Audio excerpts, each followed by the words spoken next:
شروع اللہ کے پاک اور بابرکت نام سے جو بڑا مہربان نہایت رحم کرنے والا ہے۔ چینی اور بادام ایک ساتھ رکھنے سے بادام کبھی خراب نہیں ہوتے۔ اگر پیٹ میں مڑوڑ اور گیس کا مسئلہ ہو تو ایک چٹکی ہلدی اور ایک چٹکی نمک پانی میں ڈال کر پی لو۔ اگر چھوٹے دودھ پینے والے بچوں میں پیٹ خرابی کا مسئلہ ہو تو انہیں اجوائن کا پانی پلاؤ۔ ہر 10 دن کے بعد کان میں 3 قطرے روغن بادام ڈالتے رہنے سے کانوں کی سنائی تیز رہتی ہے۔ اگر شدید بخار کی وجہ سے آپ کے بال گر رہے ہوں تو کھوپرے کا تیل بالوں میں لگائیں، بخار بھی اتر جائے گا اور بال بھی نہیں گریں گے۔ پیسی ہوئی دار چینی دودھ میں ڈال کر پینے سے حافظہ تیز ہوتا ہے۔ جو لوگ رات 10 بجے کے بعد جاگتے ہیں ان پر بڑھاپا جلدی آتا ہے۔ چھوٹا بچہ اگر بار بار ٹانگیں اٹھا رہا ہو تو یہ علامت بچے کے پیٹ کے درد کی ہو سکتی ہے۔ سفید زیرہ پانی میں ڈال کر پیو، پیشاب کی جلن ختم ہو جائے گی۔ میتھی کے پتے نہار منہ چبانے سے جسم میں نیا خون بنتا ہے۔ اگر پیاس زیادہ لگتی ہو تو سحری کے وقت کھجوریں کھا لیا کرو۔ کلونجی باریک پیس کر مکھن میں ملا کر کھانے سے ہچکی رک جاتی ہے۔ سرسوں کا تیل گرم کر کے ناف پر لگا کر سونے سے نظر تیز ہوتی ہے۔ نہار منہ 5 دانے کلونجی کھاتے رہنے سے شوگر ختم ہو جاتی ہے۔ گردوں کے مریض کو کیلے زیادہ کھلایا کریں۔ کھجور پانی میں بھگو کر کھانے سے دل کو طاقت ملتی ہے۔ اگر پیشاب قطرہ قطرہ آتا ہے تو 1 پاؤں انگور روزانہ کھا لیا کرو۔ گنجپن میں پیاز کا پانی اور شہد ملا کر لگانے سے بال اگ آتے ہیں۔ پیاز جلا کر سونگھنے سے زکام رک جاتا ہے۔ بانس کا مربع دن میں 3 مرتبہ ہر وقت 100 گرام کھانے سے دمے کی بیماری ختم ہوتی ہے۔ کھجور کھاتے رہنے سے بڑھاپا دیر سے آتا ہے۔ لیس کھاتے رہنے سے پیٹ بڑھ جاتا ہے۔ اگر بھولنے کی بیماری ہو تو رات کے وقت رائی کے دانے کو پانی میں بھگو کر رکھ دیں اور صبح اٹھ کر اس پانی کو پی لیں۔ حیض درد میں آرام ملے گا۔ اگر سر میں خشکی ہو تو ناف میں تیل لگا لو۔ لیکوریا کا مسئلہ ہو تو رات کو سونے سے پہلے کچی گری کا چھوٹا سا ٹکڑا چبا کر کھایا کرو۔ زیادہ دیر پاؤں کے بل کھڑے رہنے سے بال جلدی سفید ہوتے ہیں۔ لیچی کا پھل کھانے سے دماغ تیز ہوتا ہے۔ مرغی کے پنجے پکا کر کھانے سے جوڑوں کے درد میں آرام ملتا ہے۔ پیاس زیادہ لگتی ہو تو ملٹھی کی جڑ چوس لیا کرو، پیاس کم لگے گی۔ اگر سینے میں بلغم ہو تو فجر، عصر اور مغرب کے 1 کھجور کھا لیا کرو۔ بند گوبھی کا سالن بنا کر کھانے سے پٹھے مضبوط ہوتے ہیں۔ کچے کالے چنوں کو بھگو کر کھانے سے گھٹنوں کا درد ختم ہو جاتا ہے۔ اگر ٹی بی کا مسئلہ ہو تو ہلدی گرم دودھ میں ڈال کر پیا کرو۔ جن کی ہڈیاں کمزور ہوں، جوڑ درد کرتے ہوں، وہ جوں کا پانی پیا کرے۔ چنے کی دال پیس کر چہرے پر لگانے سے سانولی رنگت دودھ جیسی سفید ہو جاتی ہے۔ پیاز کو فرائی کرنے سے پہلے اگر دودھ میں ڈبو لیا جائے تو پیاز پختہ ہو جاتا ہے۔ کیک میں انڈوں کی بو دور کرنے کے لیے اگر اس کے امیزے میں 1 بڑا چمچ شہد ڈال دیا جائے تو انڈوں کی بو نہیں آتی۔ بھنڈیوں کو خستہ کرنے کے لیے پکاتے وقت اس میں چند قطرے لیموں کا رس ڈال دیں یا پھر 1 چمچ دہی ڈال دیں۔ سبزیوں کو تلنے کے بعد اگر ان میں تیل زیادہ ہو جائے تو تھوڑا سا بیسن ڈالنے سے تیل خشک ہو جاتا ہے۔ اگر کسی کپڑے پر کبھی داغ پڑ جائے تو اس حصے پر لیموں اور نمک لگا کر ملیں اور صابن سے دھو لیں۔ اگر چاندی کا سیٹ کالا پڑ جائے تو اس پر ٹوتھ پیسٹ لگا کر رگڑنے سے اس کا رنگ نکھر جائے گا۔ لیموں پر نمک لگا کر اسے چکناہٹ والے برتن پر رگڑ دیں تو چکناہٹ دور ہو جاتی ہے۔ بسکٹ کو زیادہ عرصے تک کے لیے خستہ اور تازہ رکھنا ہو تو پیتھین بیگ میں ڈال کر فریج میں رکھ دیں۔ کچا آم لے کر کاٹ لیں، تھوڑے سے پانی میں ابال لیں۔ جب جوش آ جائے تو اس میں کریلے کاٹ کر ڈالیں، 4-5 جوشتیں اور کریلے نکال لیں۔ کریلوں کی کڑواہٹ دور ہو جائے گی۔ آٹا گوندنے کے تھوڑی دیر کے بعد اس پر پپڑی آ جاتی ہے۔ اس حل کے لیے کوئی بھی پلاسٹک کی تھیلی لے کر چکور کاٹ لیں، اس کو پانی میں گیلا کریں اور آٹے کو ڈھانپ دیں۔ اس کے بعد آٹا فریج میں رکھیں آٹے پر، وہ تری نہیں آئے گی۔ میرے ابو سعودیہ کی ایک کمپنی میں نوکری کرتے تھے۔ اچانک ابا کا انتقال ہوا تو کمپنی والے مجھے لے گئے۔ وہاں میری تنخواہ پاکستانی 5 لاکھ روپے لگی۔ میں بڑی خوش ہو گئی۔ حیرت کی بات یہ تھی کہ مجھے کوئی کام نہ کروایا جاتا۔ تقریباً 3 مہینے گزر گئے۔ ایک رات مینیجر نے ایسا کام کرنے کو کہا جسے سن کر مجھ پر قیامت ٹوٹ پڑی۔ مجھے آج اس کمپنی میں آئے تقریباً 3 مہینے ہونے والے تھے، اور حیرت کی بات یہ تھی کہ ابھی تک تو مجھ سے کوئی کام بھی نہیں لیا جا رہا تھا اور مجھے مفت کی ہی تنخواہ دی جا رہی تھی۔ لیکن میں نہیں جانتی تھی کہ ایسا کب تک چلے گا۔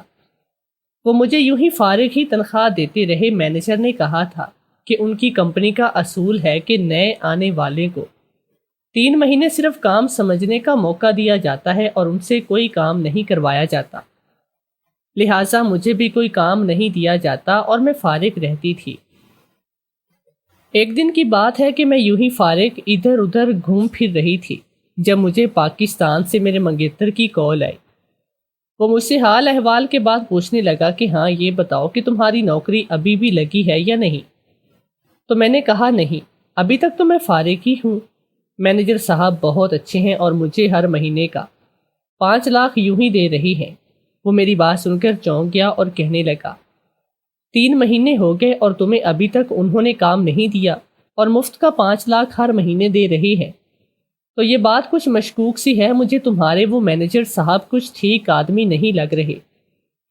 اتنا اچھا کوئی کیسے ہو سکتا ہے کہ ہر مہینے کا 5 لاکھ یوں ہی کسی پر بھی لٹا دے؟ تم ذرا اس پر دھیان رکھا کرو اور میری مانو تو واپس آ جاؤ۔ کہہ تو وہ ٹھیک رہا تھا۔ شروع میں تو میں بھی کافی حیران ہوئی کہ ایسے کیسے میں کام کروں، مجھے مفت کی تنخواہ ملے، لیکن پھر میں نے سوچا کہ جو ہوگا دیکھا جائے گا، کیونکہ مجھے تو پیسوں کی سخت ضرورت تھی اور وہ ضرورت اگر پوری ہو رہی تھی تو میں کیوں منع کرتی۔ میں نے یہی سوچا کہ جب وہ کام بتائے گا اور جو کام بتائے گا تب تک دیکھی جائے گی، فی الحال جو پیسے مجھے مل رہے ہیں ان سے تو فائدہ اٹھایا جائے۔ منگیتر کی کال بند ہوئی تو میں پیچھے مڑی تو مینیجر صاحب کو آتے دیکھا۔ وہ میرے قریب آ کر مسکراتے ہوئے کہنے لگا، تمہیں 3 مہینے ہم نے یہاں پر صرف کام دیکھنے کا موقع دیا ہے اور کام سکھایا نہیں اور نہ ہی کام دیا ہے، مگر اب وہ وقت آ گیا ہے کہ تمہارا کام بھی شروع کر دیا جائے۔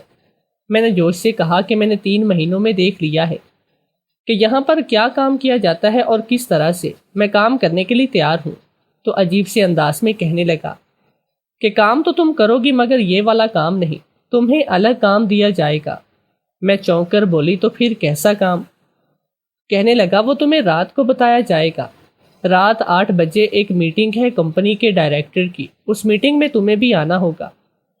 میں نے حامی بھر لی۔ مینیجر نے مجھے ایڈریس بتا دیا اور مجھے کہنے لگا، اس معاملے کی خبر کسی کو بھی نہ ہونی چاہیے۔ لوگ ایک دوسرے سے حسد کرتے ہیں اور یہ نہ ہو کہ تمہارا عہدہ کوئی اور چھین لے۔ مینیجر کی وہاں سے جانے کے بعد میں یہی سوچ رہی تھی کہ وہ ایسی کیا خاص پوزیشن مجھے دے گا جس کے بارے میں مجھے کسی دوسرے کو بتانے کی اجازت نہیں۔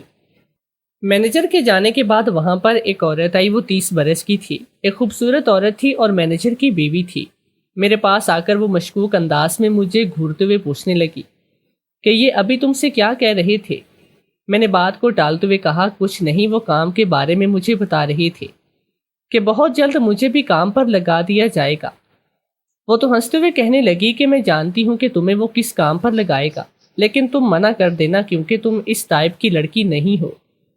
میں یہ سن کر تھوڑا حیران ہوئی کہ اس کا یہ کیا کہنے کا مطلب ہے۔ اس سے پہلے کہ میں اس سے اس بات کی وضاحت مانگتی، وہ ہنستے ہوئے وہاں سے چلی گئی۔ یہاں میرا ابھی تک کوئی ایسا دوست بھی نہیں تھا کہ جس کے ساتھ میں اپنی پریشانی، یہاں تک کہ اپنی الجھن شیئر کرتی، کیونکہ یہاں پر پاکستانی بہت ہی کم تعداد میں تھے۔ واحد میں پاکستانی لڑکی تھی۔ اس کمپنی میں مجھے میرے بابا کی وجہ سے جاب ملی تھی۔ وہ سعودیہ کی اس نامی گرامی کمپنی میں سالوں سے کام کر رہے تھے۔ مجھے یاد پڑتا ہے کہ جب ہم نے ہوش سنبھالا تو کچھ عرصے کے بعد ہی اپنے باپ کو سعودیہ کے لیے رخت سفر بندھا دیا دیکھا تھا۔ میں تب 5ویں کلاس میں تھی۔ اماں نے مجھے بتایا کہ ہمارے بابا روزگار کے سلسلے میں سعودیہ جا رہے ہیں۔ بابا کے سعودیہ جاتے ہی ہمارے حالات بدلنے لگے۔ ہم تو پہلے بہت غریب ہوتے تھے اور 2 وقت کی روٹی ہمیں مشکل سے ملتی تھی، مگر جیسے ہی میرا باپ سعودیہ چلا گیا تو اس نے وہاں سے ہر مہینے 5 لاکھ روپے بھیجنا شروع کیے۔ ہمارے وارے نہارے ہو گیا، سب لوگ ہم سے حسد اور جلن رکھتے تھے کہ یہ کتنے امیر ہوتے جا رہی ہیں۔ ہم نے بہت بڑا گھر بنا لیا اور ہمارے رہنے سہنے کے طور طریقے بھی مکمل طور پر بدل گئے۔ اماں نے ہم سب بہن بھائیوں کو ایک شاندار قسم کے سکول میں داخل کروایا تھا۔ جیسے جیسے میں بڑی ہوتی گئی، میں نے محسوس کرنا شروع کیا کہ جو بھی پیسے بھیجتے ہیں اماں وہ سارے اسی مہینے میں ہی استعمال کر لیتی ہیں۔ میں نے ایک دو بار اماں سے کہا کہ ماں اب اتنے اخراجات کریں گے تو کل کے لیے ہم پیسے کیسے بچائیں گے؟ تم اتنا کھلا خرچ نہ کیا کرو، ہر مہینے کا یہ کرو، لاکھ بچا لیا کرو۔ تو اماں بے بسی سے کہنے لگی، بیٹی میں مجبور ہوں اس لیے میں ایسا کرتی ہوں۔ میں نے حیرانی سے پوچھا، اس میں ایسی کیا مجبوری؟ تو اماں کہنے لگی، تمہارے باپ نے مجھ سے جاتے ہوئے وعدہ کیا تھا کہ جو بھی پیسے میں بھیجوں وہ تم اسی مہینے کے اندر اندر استعمال کر دو گی، کبھی بھی ذخیرہ کرنے کے بارے میں مت سوچنا۔ اگر میں نے کبھی پیسے بچانے کی کوشش بھی کی تو پھر ہمارے پیسوں سے برکت ختم ہو جائے گی، اس لیے میں ہر مہینے ساری کی ساری رقم استعمال کر دیتی ہوں۔ اس وقت میں چھوٹی تھی اس لیے میں اتنا سمجھ نہیں پائی تھی، مجھے بس یہی خیال آتا تھا کہ اماں کو ہمارے مستقبل کے لیے بھی کچھ پیسے بچا کر رکھنے چاہیے، مگر یہ لاجک بہت ہی عجیب تھی۔ مجھے بتاتی تھی اور میں اتنی سمجھدار نہیں تھی، اس لیے اس پر یقین بھی کر لیا۔ ہر مہینے جو شخص ابا کے دیے ہوئے پیسے لے کر آتا، اماں اس کے ہاتھ میں ایک پرچی بھی تھما دیتی۔ میں حیران ہوتی کہ اس کاغذ پر ایسا کیا ہے جو ماں چپ چاپ اس کو دیتی ہے۔ ایک دن ایسا ہوا کہ جب اماں اس شخص کو وہ کاغذ دینے لگی تو میں جلدی سے بیچ میں آ گئی۔ ان کے ہاتھ سے وہ کاغذ نیچے گر گیا، پلان کے مطابق اپنے ہاتھ میں پکڑا، سادہ کاغذ اس کاغذ سے بدل دیا۔ میں اماں والا کاغذ لے کر جلدی سے کمرے میں بھاگ گئی اور اسے کھول کر دیکھا تو میں حیران رہ کہ وہ ہمارے پورے ایک مہینے کی تفصیل لکھی ہوئی تھی۔ ایک ایک روپے کا حساب تھا کہ ابا کی بھیجی گئی رقم کہاں کہاں پر خرچ ہو رہی ہے۔ ابھی میں یہ سب اپنے میں ہی مصروف تھی کہ اماں غصے سے کمرے میں داخل ہوئی اور کہنے لگی کہ تم اس آدمی کو خالی کاغذ پکڑا کر آئی ہو جبکہ یہ کاغذ دینا تھا جو اس وقت تمہارے ہاتھ میں ہے، لاؤ ادھر میں اسے دیکھ کر تو آؤں۔ میں نے پوچھا، اماں یہ آپ نے ایک ایک روپے کا حساب یہاں پر لکھا ہے اور آپ یہ اس آدمی کو کیوں دے رہی ہیں؟ تو اماں کہنے لگی کہ مجھے حساب بھیجنا پڑتا ہے تاکہ تمہارے باپ کو پتہ چلے کہ اس کے پیسے کیسے استعمال ہو رہے ہیں اور کہاں کہاں پر۔ مجھے حیرت ہوتی تھی کہ ابا کو گئے 5 سال ہونے والے ہیں اور وہ ابھی تک واپس کیوں نہیں لوٹے۔ تو ایک دن اماں مجھے بتانے لگی کہ جس کمپنی میں اب گئے ہیں وہاں پر وہ 6 سال سے پہلے واپس نہیں آ سکتے۔ میں نے دل میں حساب لگایا اور سوچا کہ 5 سال تو گزر گئے، اب 1 سال رہ گیا۔ وہ 1 سال میں بڑی بے چینی سے کاٹا اور ہر بار اپنے باپ کے آنے کی دعائیں کی۔ آخر وہ لمحہ آ گیا جب 6 سال کے بعد میرا باپ سعودیہ سے واپس لوٹا اور اسے دیکھ کر تو جیسے میرے قدموں تلے سے زمین نکل گئی۔ وہ تو میرا باپ لگ ہی نہیں رہا تھا میرے سامنے، ایسے جیسے کوئی ہڈیوں کا ڈھانچہ کھڑا تھا۔ اس کی آنکھیں اندر کو دھنسی ہوئی تھی، بال اڑ چکے تھے اور صحت بہت ہی زیادہ خراب تھی۔ میں اور اماں اس کی حالت دیکھ کر رونے لگے۔ اماں اسے کہنے لگی کہ بس اب تم آفس نہیں جاؤ گے، تم چھوڑ دو یہ نوکری، اب تم یہیں رہا کرو۔ ابا کہنے لگا، نہیں تم جانتی ہو کہ میں نے ان سے 15 سال کا معاہدہ کیا ہے، 15 سال سے پہلے میں انہیں نہیں چھوڑ سکتا۔ اگر میں نے ایسا کیا تو ہمیں یہ عیش و آرام اور یہ گھر بار سب کچھ چھوڑ کر واپس اسی حالت میں جانا ہوگا۔ ہم جس میں پہلے تھے ہم نہیں چاہتے کہ ہم دوبارہ پہلے والی حالت میں آئیں، اور اسی لیے ہم نے ابا کو جانے دیا۔ ہر مہینے کا 5 لاکھ ملنا کوئی اتنی معمولی بات نہ تھی کہ ہم سوچتے کہ چلو کوئی بات نہیں، ہم گزارا کریں گے۔ سچ تو یہی تھا کہ پیسہ بہت بڑی طاقت ہے، اور اس وقت اماں نے بھی یہی سوچا کہ 6 سال تو گزر گئے، کچھ نہیں 1 سال باقی ہے، پھر بابا ہمیشہ کے لیے پاکستان واپس آئیں گے۔ میرے والد واپس سعودیہ چلے گئے اور پھر سے ہمیں ہر مہینے کا 5 لاکھ روپیہ بھیجنے لگے۔ اسی طرح ہوتا کہ اماں وہ پیسے اسی مہینے استعمال کرتی، کیونکہ ہمیں معلوم ہوتا تھا کہ یکم کو پھر سے ابا نے پیسے بھیجنے ہیں۔ اماں کا معمول تھا کہ وہ ہر مہینے ان پیسوں کے حساب کتاب کا وہ کاغذ لازمی اس شخص کو دیتی جو پیسے لے کر آتا تھا۔ اس بار بھی میرے بابا گئے تو پورے 6 سال کے بعد ہی لوٹے۔ میں اب 20 سال کی ہو چکی تھی، مجھ سے چھوٹی 2 بہنیں اور 2 بھائی، وہ بھی بڑے تھے، اور ابا تو ہمیں پہچان بھی نہیں پا رہے تھے۔ میں دکھی ہو رہی تھی کہ پردیس کی خاطر انسان کو کیا کیا نہیں سہنا پڑتا، سب سے بڑھ کر اپنے بچوں سے دوری اختیار کرنی پڑتی ہے۔ یہاں پر ہم بہت ہی بہتر زندگی گزار رہے تھے، اچھا کھاتے اچھا پہنتے تھے، لوگ ہماری زندگیوں پر رشک کرتے تھے، اور وہاں پر بیچارہ میرا باپ دن رات محنت کرتا، اور اسی بار ان کو دیکھا تو ان کی وہی حالت تھی جو 6 سال قبل مجھے تو جانے کیسا لگا کہ ابا کچھ بھی بیمار ہیں۔ میں نے ان سے بہت کہا کہ اپنا علاج کروائے، واپس آئیں، اپنے ٹیسٹ وغیرہ کروائیں، مگر ان کو بہت ہی کم چھٹیاں ملی تھی۔ اس بار ہم پور امید تھے کہ ابا نے 3 سال مزید لگائیں اور اس کے بعد ریٹائرمنٹ لے کر ہمیشہ ہمیشہ کے لیے واپس پاکستان آئیں گے، مگر ہم کیا جانتے تھے کہ ہماری قسمت میں کیا لکھا ہے۔ ابا نے 3 سال گزار لیے اور اب ان کی واپسی کا وقت تھا۔ وہ خبر آئی جس نے ہم سب کی زندگیوں میں قیامت برپا کی۔ ابا کو ہارٹ اٹیک ہوا تھا اور وہ ہمیشہ ہمیشہ کے لیے اس دنیا کو چھوڑ گئے۔ کمپنی نے ان کی ڈیڈ باڈی ایک تابوت میں واپس پاکستان بھجوائی تھی۔ ہم لوگوں کا تو وہ حال ہو گیا کہ جیسے اب ہمارے سر پر چھت بھی نہ رہی ہو۔ ہم بھی بہت ہی زیادہ پریشان تھے کیونکہ باپ کے دم سے ہی تو ساری رونقیں تھی۔ ابا کے انتقال کو مہینہ ہوا تھا کہ ایک دن میں نے دیکھا کہ ایک آدمی ہمارے گھر آیا ہے اور اماں سے کرائے کا مطالبہ کر رہا ہے۔ میں نے حیران ہو کر ماں سے پوچھا کہ اماں کیا یہ ہمارا اپنا گھر نہیں ہے؟ تو ماں کہنے لگی نہیں، ہم یہاں پر کرائے پر رہتے ہیں اور اس گھر کا کرایہ ہی مہینے کا 1 لاکھ روپیہ ہے۔ میں تو دنگ رہ گئی کہ ہمیں کیا ضرورت تھی اتنے مہنگے گھر میں رہنے کی، اور کیا اتنے سالوں میں ہم اپنے گھر بھی نہیں بنا پائے تھے؟ مجھے اور میرے بہن بھائیوں کو تو نہیں لگتا کہ یہی ہمارا اصل گھر ہے، مگر یہ غلط فہمی دور ہو گئے۔ اماں کہنے لگی میں نے تمہیں بتایا تھا نا کہ تمہارے باپ نے بتایا تھا کہ ہم اس کے بھیجے ہوئے پیسے استعمال کر لیا کریں گے اور کبھی بھی اپنے مستقبل کے لیے محفوظ نہیں کریں گے، تو ہم نے ساری یہی تو کیا ہے۔ ابا کے جانے کے بعد حالات یہ تھے کہ ہم پھر سے اسی حال میں آ گئے جیسا کہ ابا کے سعودی جانے سے پہلے، اور میں اماں پریشان ہو رہی تھی اب کیا کریں گے۔ اسی وقت وہ شخص آیا جو ہر مہینے باقی پیسے لے کر آتا تھا، حیرت انگیز طور پر اس نے کچھ پیسے اماں کو دیے اور کہنے لگا ہماری کمپنی کے پاس آپ کے لیے ایک آفر ہے، اگر آپ چاہیں تو اپنے شوہر کی جگہ اپنی بیٹی کو سعودیہ کی اس کمپنی میں کام کرنے بھیج سکتی ہیں۔ میری ماں نے فوراً انکار کر دیا، کہنے لگی نہیں، ساری عمر تو میں نے اپنے شوہر کی جدائی سہی ہے، اب میں اپنی بیٹی کی جدائی نہیں سہوں گی۔ لیکن میں نے اسی وقت ان انکل کو کہا ٹھیک ہے، میں وہاں جا کر کام کرنے کو تیار ہوں۔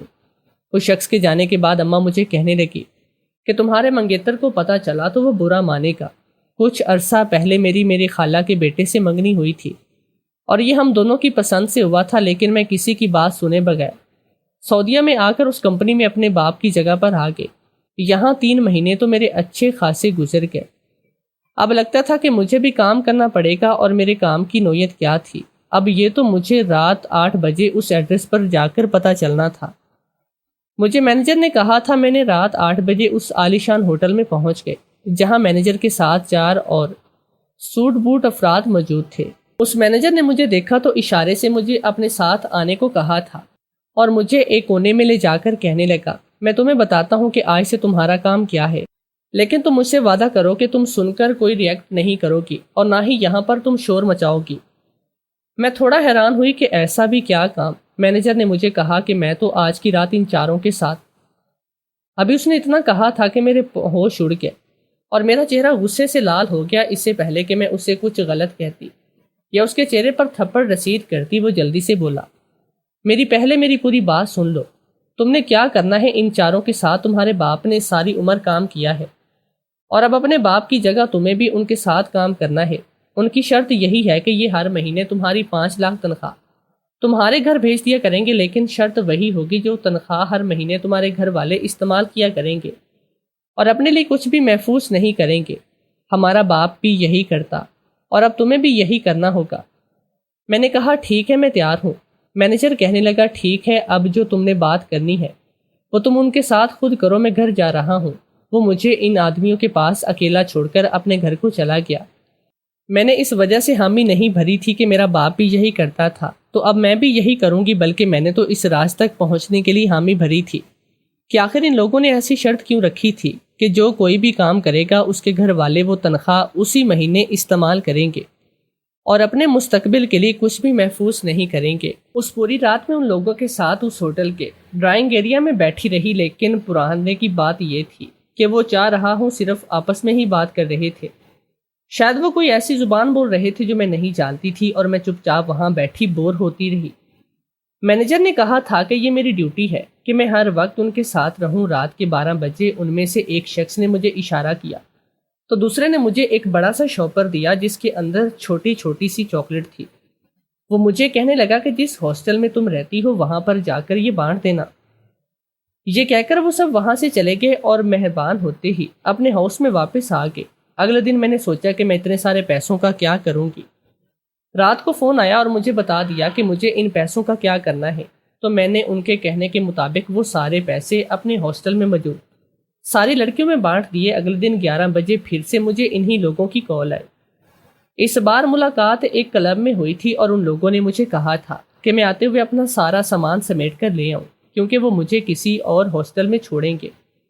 اس دن مجھے اپنے کام کی نوعیت پتہ چلی۔ وہ کام یہ تھا کہ مجھے کسی نئے ہاسٹل میں جانا تھا اور وہاں کچھ عرصے رہ کر اپنا اعتماد قائم کرنا تھا، اور جب وہاں کے لوگوں کو مجھ پر کھرا اعتبار قائم ہو جاتا تو میں نے ان کے دیے گئے پیسے وہاں لڑکیوں میں بانٹ کر وہاں سے غائب ہو جانا تھا۔ میں بہت ہی الجھن کا شکار ہوئی کہ ایسا کیوں ہو رہا ہے، ابھی ایسا کرنے کا ان کے پیچھے کیا مقصد ہے، لیکن میں چونکہ ان کے ساتھ کام کرنے کا معاہدہ کر چکی تھی اس لیے میں چپ تھی، لیکن مجھے شک ہوتا کہ کچھ تو گڑبڑ ضرور ہے، ورنہ کوئی جتنا مرضی امیر ہو اس طرح کی حرکت کبھی نہیں کرتا کہ کوئی فری میں اتنے پیسے بانٹتا پھرے، وہ بھی صرف ہاسٹل کی لڑکیوں میں۔ میں وہی کرتی جو لوگ کہتے، جس نے ہاسٹل میں جاتے وہاں 2-3 مہینے جب میرا اعتبار وہاں کی لڑکیوں پر قائم ہوتا تو میں ایک دن سب کو پیسے بانٹ لیتی اور اگلے دن وہاں سے سامان اٹھا کر پھر سے کسی نئے ہاسٹل میں آتی۔ میرا یہ کام کافی عجیب و غریب تھا اور میں نے اس کام کے بارے میں اپنے گھر والوں میں سے کسی کو بھی نہیں بتایا تھا، کیونکہ اسی کام کے بدلے تو ہر مہینے کا 5 لاکھ میرے گھر والوں کو وقت پر پہنچ رہا تھا۔ اب مجھے سمجھ آ رہی تھی کہ شاید میرا باپ بھی کچھ یہی کام کرتا ہوگا، لیکن آخر ان کے پیچھے ان کا کیا مقصد ہے، یہ ایسا کیوں ہو رہا ہے، مجھے یہ معلوم کرنا تھا۔